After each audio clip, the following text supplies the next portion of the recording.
The worst kind of heartbreak is finding out the man you love was never who he said he was. Sophie Carter didn't even realize her hands were shaking until ranch dressing splashed across the edge of a customer's plate. The dinner rush at Maple Street Grill was brutal that Friday night. Every booth was packed, country music hummed softly through the speakers, and the smell of burgers and fries clung to the air like smoke. But none of that mattered anymore, because the second Sophie looked up at the television above the bar, her entire world stopped moving. Breaking news, the reporter announced brightly. Callaway Holdings CEO Ethan Callaway has officially become the youngest billionaire in Chicago after closing a historic $12 billion merger this afternoon. Sophie froze. The tray in her hands tilted dangerously as the screen filled with Ethan's face. The same blue eyes. The same crooked smile. The same man who kissed her in the employee parking lot less than 12 hours ago while wearing an old gray hoodie and pretending he could barely afford gas for his truck. Her chest tightened so hard she could barely breathe. "Sophie," her coworker Mia whispered beside her. "You okay?" But Sophie couldn't answer, because Ethan was standing on national television in a perfectly tailored black suit, surrounded by flashing cameras and reporters screaming his name. Billionaire. CEO. One of the richest men in America. The room suddenly felt too small, too loud, too hot. "No," Sophie whispered under her breath. "That's not possible. Just last month Ethan sat at booth 7 eating a $10 cheeseburger and joking about overdue rent. He always came in late, always alone, always asking for black coffee with 2 sugars. The first night they met, he tipped her $5 and apologized because he said that was all he had left in his wallet." Sophie remembered smiling at him anyway, because unlike most customers, Ethan looked at her like she mattered, not like she was invisible. Over time, their late-night conversations became the best part of her exhausting double shifts. He listened when she talked about her mother's hospital bills. He remembered little things like how she hated pickles and loved old movies from the 90s. Sometimes after closing, they sat together on the curb outside the restaurant, sharing leftover fries, while cold Chicago wind whipped through the empty streets. Sophie had fallen for him slowly, carefully, and now she felt stupid for every second of it. "Table 12 needs refills," the manager barked from across the room. Sophie forced herself to move, her heartbeat pounding violently in her ears. Maybe there was another Ethan Callaway. Maybe this was some insane misunderstanding. But deep down, she already knew the truth. Then the front doors opened.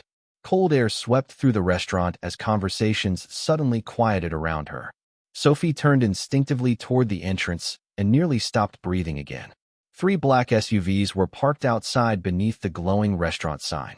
Men in dark suits stepped onto the sidewalk first, scanning the area carefully before holding the door open for a tall blonde woman wearing a cream-colored designer coat and diamond earrings that probably cost more than Sophie made in a year. Every eye in the restaurant followed her. The woman walked confidently across the floor like she owned the building. Then she stopped directly in front of Sophie. Her gaze dropped instantly to Sophie's wrist, to the silver vintage bracelet Ethan had clasped onto her arm the night before. Sophie still remembered his voice when he gave it to her. "My mother used to say this bracelet should belong to someone with a good heart." The blonde woman's expression darkened instantly. "Where did you get that?" she asked coldly. Sophie swallowed hard. "It was a gift." "From Ethan?" The entire restaurant suddenly felt silent. Sophie's fingers tightened around the tray. "How do you know him?" The blonde woman let out a small laugh that carried absolutely no warmth. Then she reached into her purse, pulled out a diamond engagement ring attached to a velvet box, and placed it directly on the counter between them. "Because," she said softly, "I'm supposed to marry him in 3 weeks." Sophie stared at the engagement ring on the counter as if it might disappear if she blinked hard enough. The diamond caught the warm restaurant lights and scattered them across the polished surface like tiny knives. Around them, forks stopped clinking against plates. Customers whispered quietly while pretending not to stare. Sophie suddenly felt exposed, like the entire room could hear her heartbeat. "You are lying," she said softly, though the words sounded weak even to herself. The blonde woman tilted her head with perfect composure. "I wish I was." She extended a hand across the counter. "Vanessa Blake." Sophie did not shake it. Vanessa's eyes drifted back to the bracelet around Sophie's wrist, and for the first time, genuine irritation flashed across her polished expression. I have been asking Ethan for that bracelet for 2 years, she said. Interesting that he gives it to a waitress after a few late-night burgers. Sophie's throat tightened painfully. Waitress. The way Vanessa said the word made it sound small. Cheap. Disposable. Sophie. Her manager hissed nervously from behind the register. What is going on? Sophie opened her mouth, but before she could answer, the restaurant doors swung open again. Cold wind rushed inside as two more men in dark suits stepped aside. Then Ethan walked in. Everything around Sophie blurred instantly. The chatter, the music, the sound of sizzling grills from the kitchen. All she could see was him. Except this was not the Ethan she knew. Gone was the faded gray hoodie and worn boots. Tonight, he wore a charcoal overcoat over a tailored black suit that fit him perfectly. A silver watch gleamed beneath the cuff of his sleeve. Even the way he moved felt different now. Controlled, powerful, untouchable. The restaurant fell completely silent. Ethan's eyes found Sophie immediately. For a split second, panic crossed his face. Real panic. Then he noticed Vanessa standing beside her. Vanessa, he said sharply. What are you doing here? Vanessa crossed her arms calmly. Cleaning up your mess. Sophie looked between them, feeling her chest tighten harder with every passing second. Tell me she is lying, Sophie whispered. Ethan stepped toward her carefully. Sophie, let me explain. No, her voice cracked. Tell me the truth. Ethan stopped moving. That hesitation destroyed her more than any answer could have. Sophie felt tears burn behind her eyes as memories replayed brutally in her head. Ethan laughing with her outside the restaurant at 2 a.m. Ethan holding her hand while she cried about her mother's surgery. Ethan promising her that rich people only cared about power and appearances. Every single moment suddenly felt poisoned. You said you hated billionaires, Sophie said quietly. Ethan's jaw tightened. I hate what this world turns people into. Vanessa let out a dry laugh. That is one way to describe inheriting $12 billion. Ethan shot her a warning look, but Vanessa ignored it completely. Do you know how embarrassing this is? She continued coldly. The board already thinks Ethan is unstable, and now reporters are tracking him to diners because he disappears every night for some secret romance. Sophie looked at Ethan in disbelief. Reporters? Almost on cue, flashes exploded outside the restaurant windows. Several photographers had gathered near the black SUVs, cameras pointed toward the entrance. Sophie's stomach dropped. Ethan immediately moved toward the windows, furious. Who called the press? Vanessa shrugged casually. Maybe they are interested in America's favorite billionaire sneaking around with restaurant staff. Sophie took a step backward. Humiliation crawled over her skin like fire.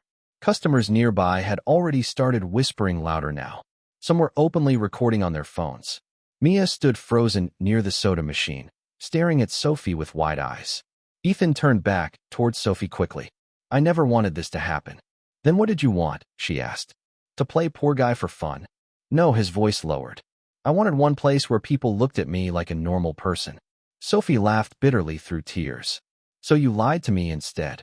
Ethan moved closer again, his expression desperate now. Everything between us was real. Before Sophie could answer, Vanessa suddenly pulled a folded document from her purse and handed it directly to Ethan. His face darkened instantly the second he opened it. What is that? Sophie asked. Quietly. Ethan said nothing. Vanessa finally smiled for the first time since entering the restaurant. That, she said softly, is the agreement your family signed this morning. Sophie frowned. Agreement. Vanessa looked directly at her. The one forcing Ethan to marry me whether he wants to or not. Sophie felt the entire restaurant spinning around her while Ethan stared silently at the document in his hands. The flashing cameras outside the windows reflected against the glass like lightning, turning the quiet diner into something unreal. Forced to marry you? Sophie repeated softly. What does that even mean? Vanessa adjusted the sleeve of her expensive coat with calm precision. It means Callaway Holdings is collapsing faster than the media realizes, she said. This merger between our families keeps the company alive. Ethan's expression hardened instantly. That is not her business, Vanessa. You made it her business the second you started sneaking around with her. Sophie looked at Ethan desperately, searching for something honest in his face. Tell me she is wrong. Ethan ran a hand through his hair, clearly exhausted. For the first time since she met him, he looked less like a billionaire and more like the man who sat beside her outside the restaurant at midnight eating cold fries from a paper basket. My father signed an agreement this morning, he admitted quietly. The board wants me married before the merger announcement next month. Sophie felt sick. So all of this was real? Yes, Ethan said immediately. Every second with you is real. Vanessa laughed under her breath. You are making this sound romantic when it is actually reckless. Ethan ignored her completely and stepped closer to Sophie. I was going to tell you. When? Sophie asked, tears burning in her eyes again. After the wedding? Ethan opened his mouth, but could not answer fast enough. That silence hurt worse than anything else tonight. Sophie suddenly remembered every strange moment she ignored over the past few months. The expensive black card Ethan once used accidentally before quickly replacing it with cash. The way restaurant managers panicked whenever he walked into upscale places downtown. The mysterious phone calls that made him disappear for hours. Even the scar on his hand he once joked came from office problems. Now she wondered if he had ever told her a single truth. I cannot do this, she whispered, taking another step backward. Ethan immediately moved toward her again. Sophie, please. Do not. Her voice cracked sharply enough to stop him cold. The entire restaurant stayed painfully quiet around them. Even customers holding phones seemed frozen by the tension unfolding in front of them. Sophie looked down at the bracelet on her wrist. Just 24 hours ago, it felt like the most meaningful thing anyone had ever given her. Now it felt heavy, dangerous, embarrassing. Slowly, she unclasped it. Ethan's eyes widened instantly. Do not take that off. Sophie placed the bracelet carefully on the counter beside the engagement ring. The silver chain looked heartbreakingly small next to the massive diamond. I think this belongs in your world, she said softly. Ethan stared at the bracelet like it physically hurt him to see it there. Sophie, listen to me. No, she whispered. You listen. Her hands trembled, but this time she did not care who noticed. You let me believe you were struggling like me. You listened to me cry about hospital bills while knowing you could buy this entire restaurant without checking your bank account. That was never why I was here, Ethan said. Then why were you here? Sophie demanded. Ethan looked at her with an expression so raw it nearly broke her resolve. Because with you, I felt normal. Vanessa folded her arms. That is the problem, Ethan. Men like you do not get to live normal lives. Ethan turned toward her sharply. Stop talking about me like I am some machine.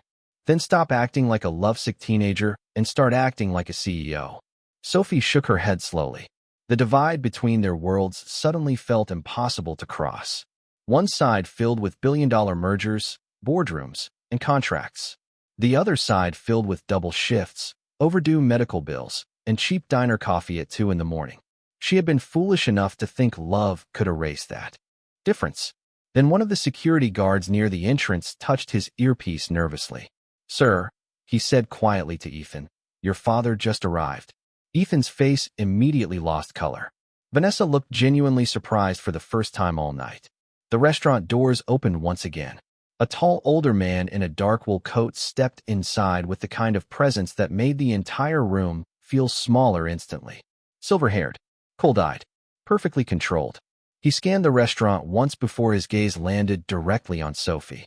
Then he spoke 6 words that made Ethan go completely still. So this is the waitress. The older man removed his leather gloves slowly, his sharp gray eyes never leaving Sophie for a single second.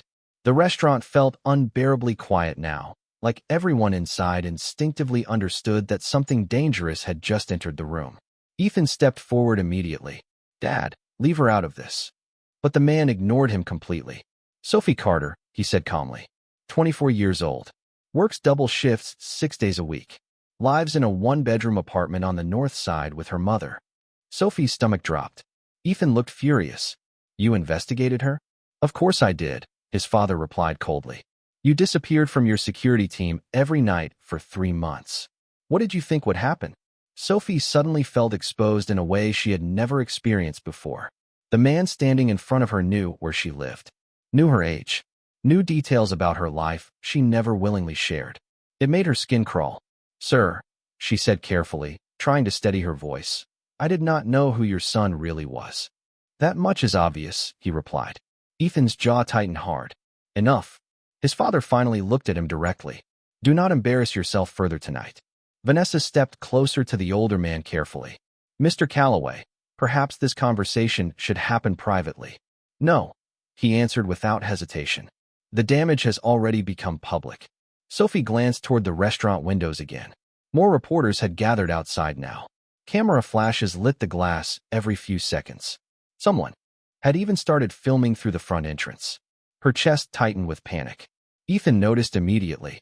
Everybody out, he ordered the security team sharply. Now, the guards moved quickly toward the doors, forcing reporters farther back onto the sidewalk, but the damage was already done. Sophie knew by morning her face would probably be everywhere online beside headlines calling her a gold digger. She suddenly wanted to disappear. Ethan turned toward her again, softer now. Sophie, please let me take you somewhere safe. She stared at him in disbelief. Safe? She whispered. You lied to me every single day. I lied about my name, not my feelings. Sophie laughed bitterly. You think that makes this better? Ethan looked like he wanted to say something else, but his father interrupted coldly. This relationship ends tonight. Ethan's expression instantly darkened. You do not control my life. Actually, I control the company carrying your name. The older man reached inside his coat and pulled out another folder. If this scandal continues, the board will remove you as chief executive officer before the merger is finalized. Vanessa crossed her arms quietly, clearly uncomfortable now that the conversation had escalated beyond her expectations. Ethan stared at the folder without touching it. You are threatening me.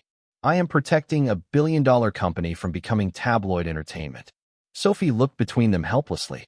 For the first time, she fully understood how trapped Ethan actually was. This was not just family pressure. This was an empire. Contracts. Shareholders. Headlines. People treating human relationships like business transactions. Ethan suddenly looked exhausted beyond words. Dad, stop. Marry Vanessa, his father said firmly. End this situation tonight, and everything returns to normal. Sophie felt her heart crack quietly inside her chest. Situation. That was what she was to these people. Not a person. Not someone Ethan loved. Just a complication that needed to disappear.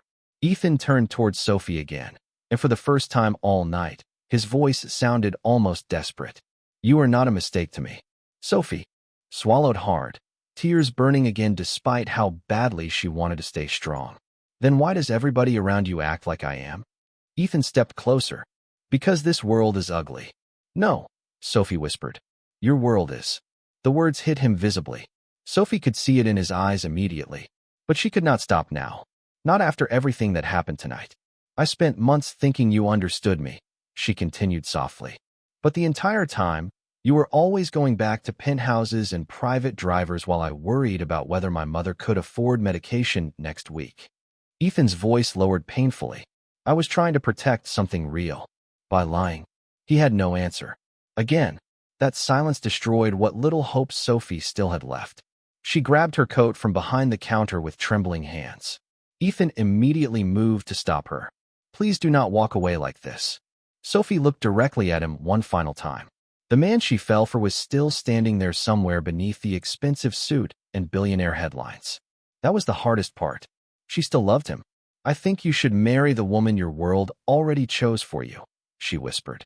Ethan looked shattered, truly shattered. But before he could say another word, Sophie turned and walked toward the exit. Then just as her hand touched the restaurant door, a reporter outside suddenly shouted loud enough for everyone inside to hear. Miss Carter, is it true you are pregnant with Ethan Calloway's baby? Sophie froze with her hand still gripping the restaurant door as camera flashes exploded outside like lightning. Reporters immediately pushed closer against the windows, shouting questions over one another. Miss Carter, how long have you been involved with Ethan Calloway? Did the Calloway family offer you money? Are you carrying his child? Her entire body went cold. What? Sophie whispered in disbelief. Ethan reacted instantly. That is enough, he shouted toward the entrance. His security team rushed forward, forcing reporters farther away from the doors while customers inside the restaurant watched the chaos unfold in stunned silence. Sophie turned slowly toward Ethan, her face pale. Pregnant? She asked softly. Ethan looked genuinely confused. I never said that. Vanessa suddenly looked uncomfortable for the first time all night. Ethan's father, however, remained perfectly calm. Too calm. Sophie noticed it immediately. Who leaked that story? Ethan demanded sharply. No one answered. The silence itself felt suspicious. Sophie's chest tightened as reality crashed over her again.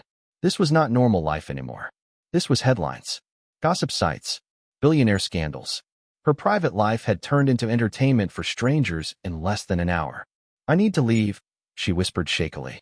Ethan moved toward her immediately. I will take you home. No, Sophie stepped back. I do not want cameras following me. Ethan's father finally spoke again, his voice smooth and controlled. Miss Carter, perhaps it would be wise if you stayed somewhere private for a few days until the media settles down. Sophie stared at him. You mean hide? I mean protect yourself. Sophie let out a bitter laugh. Funny. Nobody cared about protecting me before tonight. Ethan looked furious now. Dad, stop talking to her like she is some problem to manage. That is exactly what this has become. Ethan stepped closer to his father, lowering his voice dangerously. You crossed the line tonight. No, his father replied calmly. You crossed it months ago. Vanessa suddenly interrupted quietly. The pregnancy rumor was not from me. Everyone turned toward her. She looked annoyed more than emotional now, as if the situation had spiraled beyond even her expectations. I told public relations to keep reporters away from the restaurant, she said. This level of scandal hurts all of us. Ethan narrowed his eyes. Then who leaked it? Before anyone could answer, Sophie's phone started vibrating violently inside her coat pocket. She pulled it out with shaking hands and immediately felt her stomach drop. 23 missed calls. Dozens of text messages. Unknown numbers flooding her screen. Then she saw one notification from the hospital where her mother was staying. Sophie answered instantly.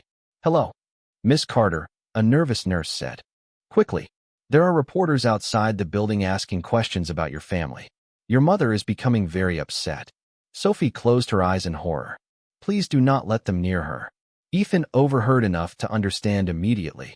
His face darkened. They went to the hospital. Sophie looked at him with tears finally spilling down her cheeks. This is my life now because of you. Ethan looked shattered by the words. I will fix this. How? Sophie whispered. You cannot control the internet. You cannot control gossip. Tomorrow everybody in Chicago is going to know my name for all the wrong reasons. Ethan reached for her carefully. Sophie. She stepped away before he could touch her. That small movement visibly hurt him. Do not, she said quietly. Please do not make this harder. For a moment, nobody spoke. The restaurant lights suddenly felt harsh and ugly now. Sophie remembered how different this place felt just yesterday. Ethan sitting in booth 7 smiling at her while pretending to complain about cheap coffee. The warmth in his eyes when he listened to her talk. The feeling that somehow, despite everything difficult in her life, she had finally found someone safe. Now she realized she never truly knew who he was. Ethan's father checked his watch impatiently. This conversation is over. Ethan turned sharply. I am not leaving with you. You do not have a choice anymore. Watch me. Sophie could see years of tension exploding silently between father and son. This was bigger than tonight. Bigger than her. Ethan's father lowered his voice. If you walk away from the merger now, the board will destroy you. Ethan did not hesitate. Then let them try. Even Vanessa looked shocked by that answer. Sophie stared at Ethan in disbelief. For the first time tonight, he sounded completely serious about risking everything. But before she could process it, another notification flashed across her phone screen. Mia suddenly gasped from behind the counter. Oh my God. Sophie looked up. Everyone inside the restaurant was staring at the television above the bar again. A breaking news banner stretched across the screen beneath Ethan's photo. Callaway Air. In secret affair with waitress as insiders claim engagement may collapse. Then another image appeared beside it. Sophie's face, followed by a headline that made the entire room go silent. Sources claim waitress was recently paid $200,000 through a private Callaway account. Sophie's breathing stopped. Slowly, she looked at Ethan. What did you do? The moment Sophie saw the words on the television screen, her entire body went numb as if the air had been sucked out of the restaurant. $200,000. Private Callaway account. Her name displayed like evidence in a crime she did not commit. That is not true, she whispered immediately, her voice shaking. Ethan stepped forward sharply. It is not true, he repeated, staring at the screen in disbelief. I never authorized any payment like that. Vanessa turned toward the television, her expression tightening. This is escalating out of control, she said under her breath. Ethan's father, however, remained disturbingly calm, as if he had expected this exact moment. Sophie slowly turned toward Ethan, her eyes full of fear now instead of confusion. Then explain it, she said. Because now everyone thinks I took your money. Ethan ran a hand through his hair, frustration breaking through his usual control. Sophie, listen to me. I would never pay you to be with me. But it is your company, she replied immediately. Your name is on everything. Your world is the only reason this is happening. Ethan took a step closer. Someone is manipulating this situation. Or, Sophie whispered, someone is showing me what your world really does to people like me. That sentence hit harder than anything else that night. Ethan froze. For a brief moment, even the noise outside seemed distant. Then suddenly his father spoke again. Enough speculation, he said firmly. The damage is done. This is why I told you to end it early. Ethan turned toward him sharply. You did this. I did nothing, his father replied coldly. But I warned you that personal distractions would become liabilities.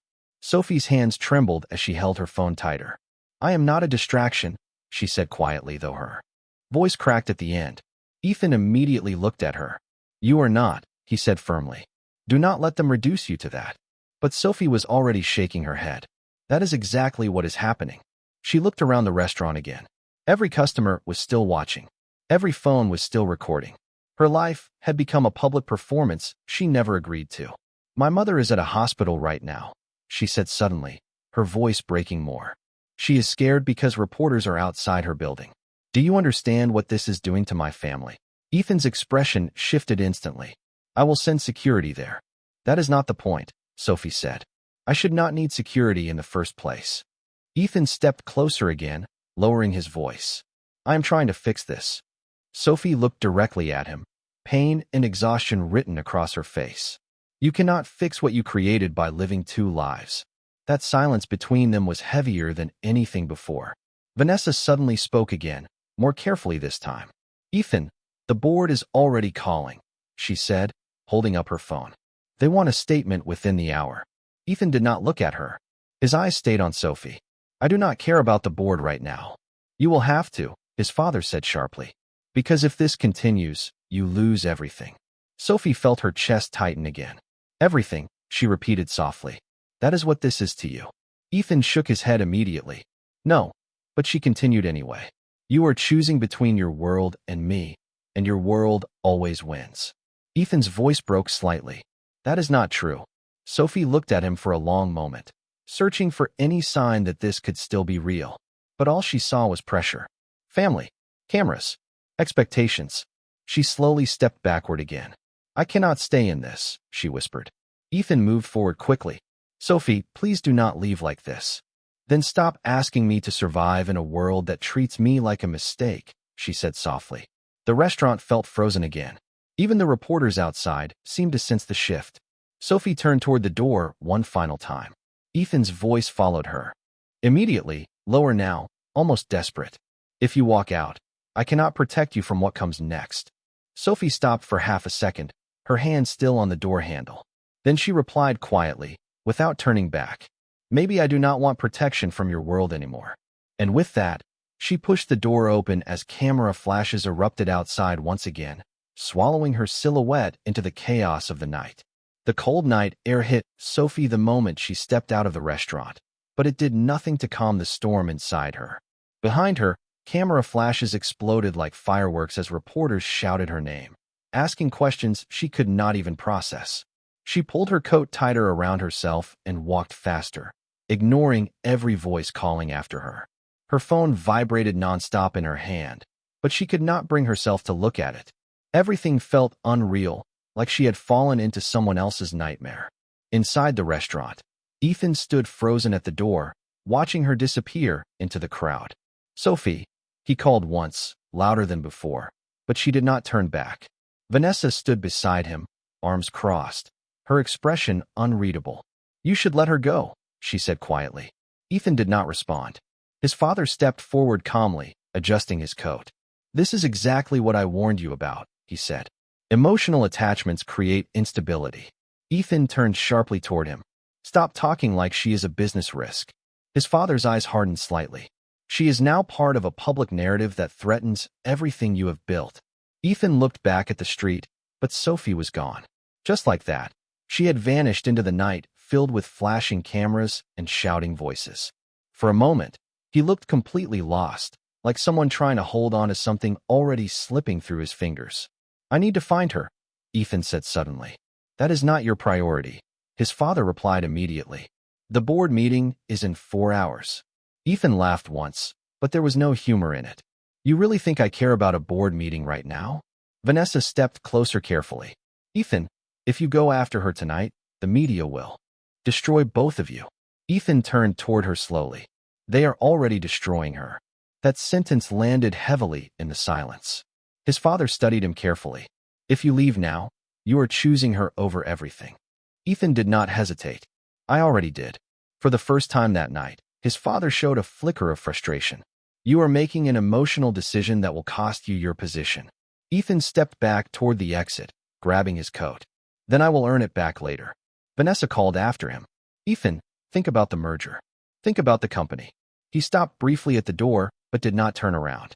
"For once," he said quietly, "I am thinking about something that actually matters." And then he walked out into the night. Outside, the chaos was still unfolding. Reporters crowded the sidewalk, cameras flashing violently as they tried to capture every angle of the story that had just exploded across the city. Ethan pushed through them without answering a single question. "Mr. Calloway, is the engagement real? Did you pay the waitress? Is she pregnant?" He ignored every word, scanning the crowd desperately. But there was no sign of her. Only noise, lights, and strangers trying to turn her life into headlines. Ethan pulled out his phone, dialing immediately. It rang once, twice, then went to voicemail. "Sophie," he said quickly, his voice low and urgent. "Please pick up. I know you are scared right now, but I am not letting this end like this." He paused, listening to the silence, then continued, softer this time. "You are the only thing tonight that felt real to me. Everything else is noise.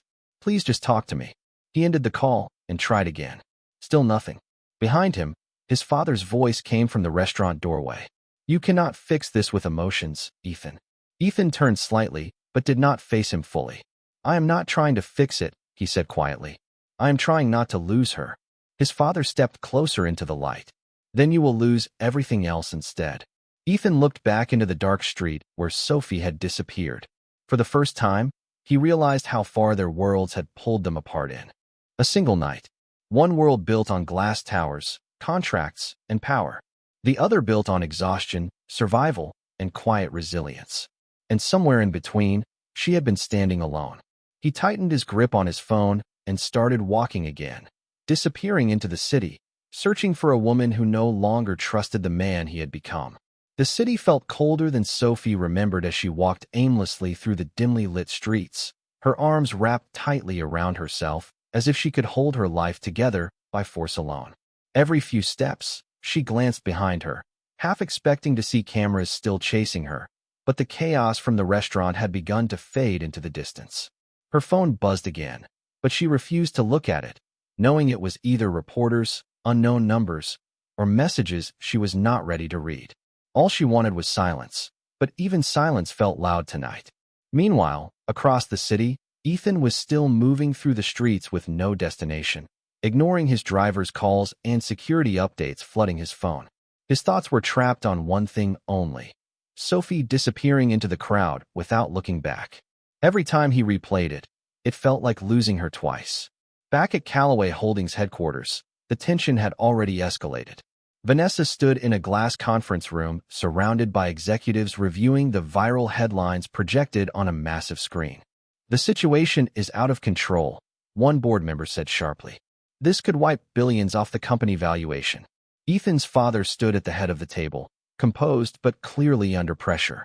"We contain it," he said firmly. "We release a controlled statement denying all financial misconduct and confirming the engagement plan remains intact." Vanessa looked uneasy. "That will not stop the public from speculating about Sophie Carter." At the mention of her name, Ethan's father's expression tightened slightly. "She is no longer relevant to the business outcome." At that exact moment, Ethan pushed through the doors of the building, still breathless from running. Every head in the room turned toward him instantly. "Where is she?" Ethan demanded, without greeting anyone. Silence filled the room. "I asked where she is," he repeated, louder this time. His father stood slowly. "You are interrupting a crisis meeting." Ethan stepped forward. "She is not a distraction. She is a human being who just had her life destroyed in front of the entire city." A board member spoke carefully. "Mr. Calloway, the media attention around Miss Carter is becoming a liability." Ethan snapped his attention toward him. "Do not talk about her like that." Vanessa tried to intervene gently. "Ethan, the situation is bigger than one person now." "No," Ethan said firmly. "That is where you are all wrong." He turned back toward his father. "You said I would lose everything if I chose her. I am telling you right now, I do not care." His father's eyes narrowed slightly. "You are making a mistake that could define your entire career." Ethan's voice lowered, but it carried more weight than anything he had said all night. "Then I will rebuild it. But I am not losing her over a contract." For a brief moment, the entire room went silent. Even Vanessa looked conflicted now, as if she was seeing a side of Ethan she had never expected. His father slowly closed the folder in front of him. "You have no idea what you are stepping into," he said quietly. "This is not just romance. This is control, reputation, power." Ethan did not hesitate. "And she is not part of any of that." Without waiting for permission, he turned and left the room again, ignoring every voice calling after him. Back on the streets, Ethan finally stopped running and leaned against a brick wall, breathing heavily as the reality of everything crashed over him. He pulled out his phone again and tried calling Sophie one more time. Still no answer.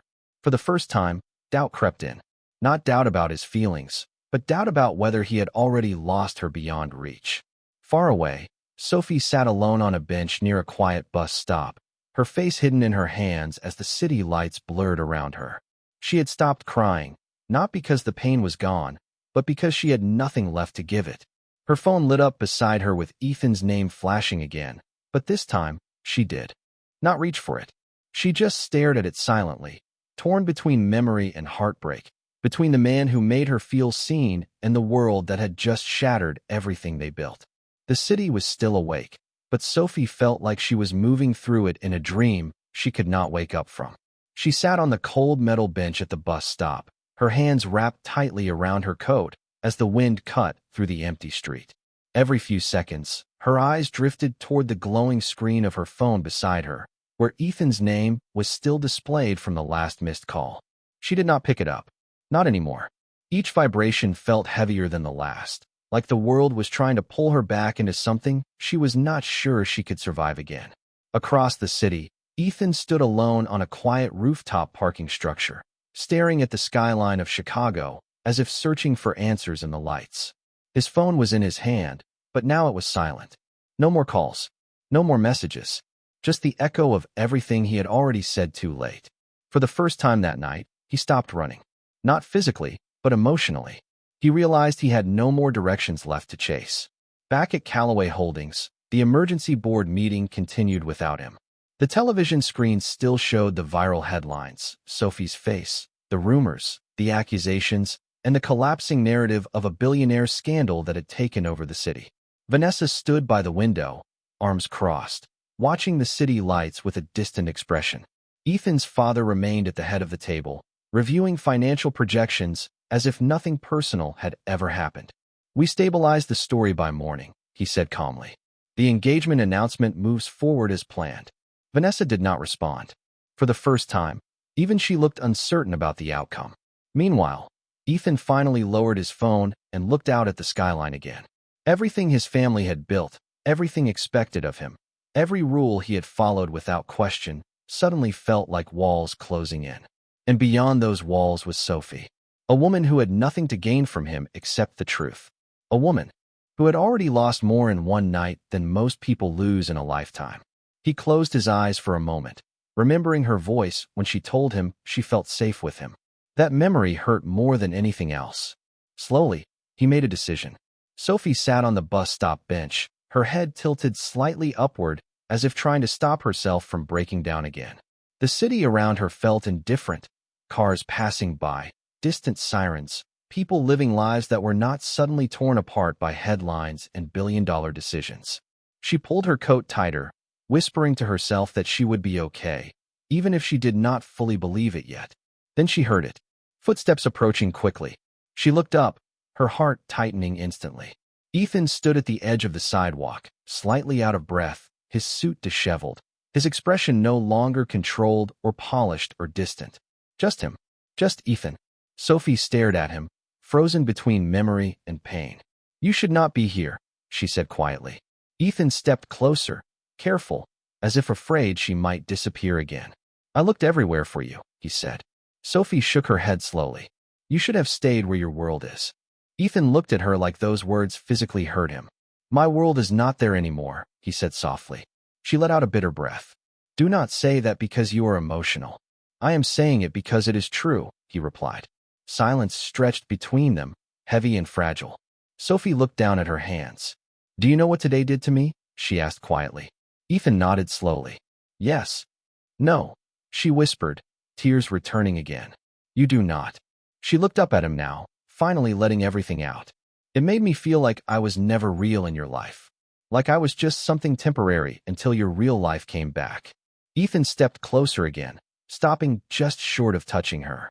"You were never temporary," he said firmly. Sophie laughed softly through tears. "Then why does it feel like I was?" Ethan's voice broke slightly. "Because I did not protect you the way you deserved." That silence between them changed everything. Sophie studied his face carefully, searching for manipulation, for distance, for the man the headlines had described. But all she saw now was exhaustion and regret. "They are going to destroy you for this," she said quietly. Ethan nodded. "I know. Your family," she continued. "Your company." "I know," he repeated. Sophie swallowed hard. "Then why are you here?" Ethan finally answered without hesitation. "Because losing everything I built is easier than losing the only thing that ever felt honest." The words hung in the cold air between them. For a long moment, Sophie did not speak. Then slowly, she stood up from the bench, facing him fully for the first time since everything fell apart. The city noise faded behind them. The world did not stop, but it felt smaller now. "If you stay," she said softly, "there is no going back to who you were." Ethan nodded once. "I do not want to go back." And in that moment, standing under the dim street lights of a city that had tried to tear them apart, everything changed, not because the world approved, but because for the first time, both of them finally stopped running from what they felt.